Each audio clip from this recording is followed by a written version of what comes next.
There's definitely a smell here and some questionable smudges.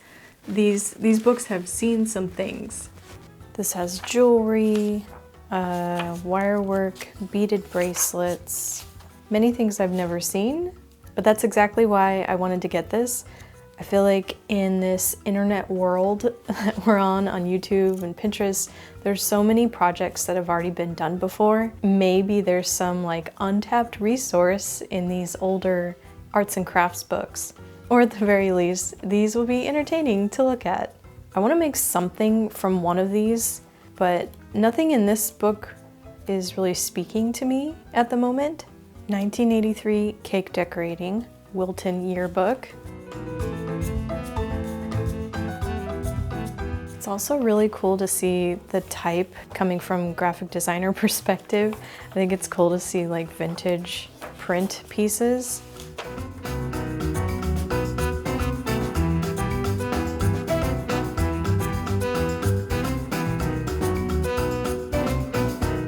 Best Friends Stylish Spaces. Oh, some kid left their little rhinestone in here. 6 girly rooms to craft.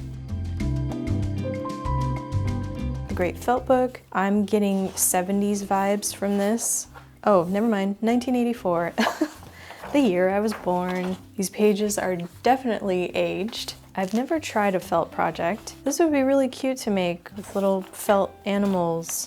That's adorable. Beginner's Guide to Rag Crochet. I'm getting 90s vibes from this, maybe? 1992, wasn't far off. Another thing I've never tried. I have no idea how to crochet. Maybe a bowl would be more my level. Cross stitch samplers on perforated plastic. There's some patterns.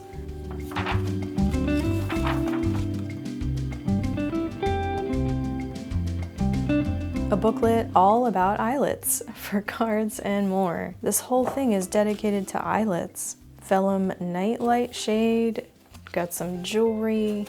I am familiar with eyelets and I don't use them as often as I used to. So Beautiful magazine. So lots of like sewing inspiration for little dresses.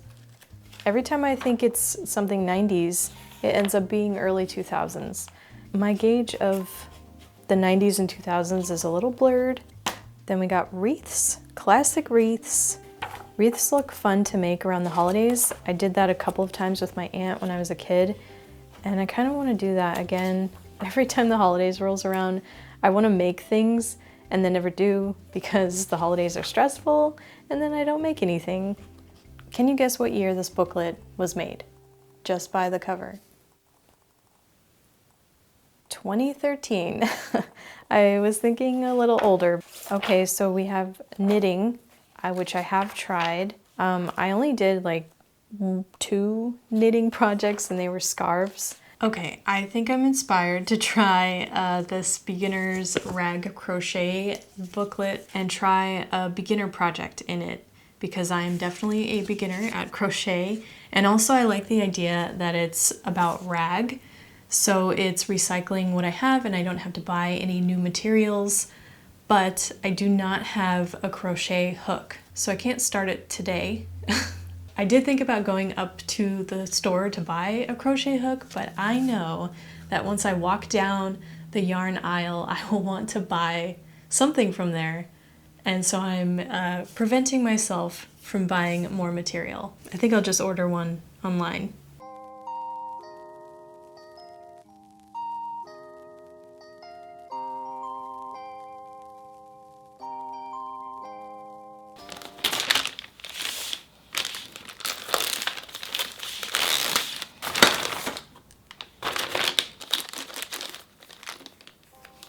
For my rag material, I'm going to use these 3 old t-shirts that are quite raggedy, so they just don't really have much use because of the amount of holes that are in them, but that makes them work for this project. This booklet has instructions on how to turn the fabric into rag, which was really helpful. So I'm going to be doing something like this.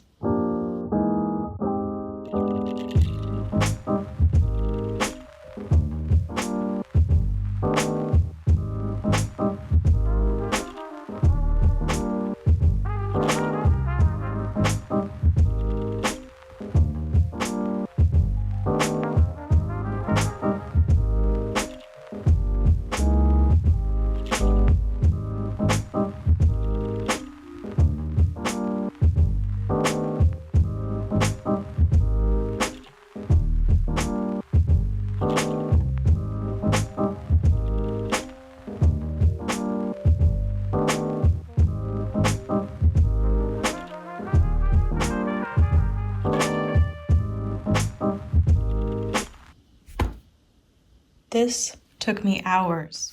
Since I have never crocheted anything in my life, this book was really hard to learn from, and I don't know how anybody in the 90s learned how to do it from a book without someone showing them in person. Thank goodness for YouTube, because it helped me figure out how to crochet. It did teach me some like abbreviations and terms, I will say that, but like, man, this was really hard to learn from, and I just could not, my brain could not get it. And since this project called for 2.5 inch wide thread, which is the rag, that made it even more difficult to crochet because it's bulky, and since I've never crocheted before, I couldn't see the stitches and the loops, and I didn't know where I was going, and that just made it so much more frustrating. Also, the way the book suggested cutting the material was a little weird, and that made the thread even more wonky. So if you're a beginner, I definitely don't recommend doing your first crochet with a bulky thread or a rag or varying width, because it's just more frustrating to learn with. It was much easier to use if I stretched the shirt. I just did a deep dive into YouTube and learned from many different videos. I would have not figured this out if it weren't for YouTube videos. I was about to just call it quits, but I pushed through and I said, no, I'm gonna figure it out, and I did. So then I made this. Let's be honest, it looks hideous, but I made it, and it's something. I can definitely tell you the next crochet project I do will be better looking than this, so it's only up from here, really. And I ran out of shirt materials, so then I just grabbed the yarn that I had from my previous project. As with anything, it was a learning experience, and I just happened to choose the most difficult way to start learning crochet. I don't even know what to do with this basket. Maybe hold a plant, I don't know. So let me know if you have any recommendations for crochet projects using size Q hook. Thanks for coming on this adventure with me, and I will see you in the next project. Bye!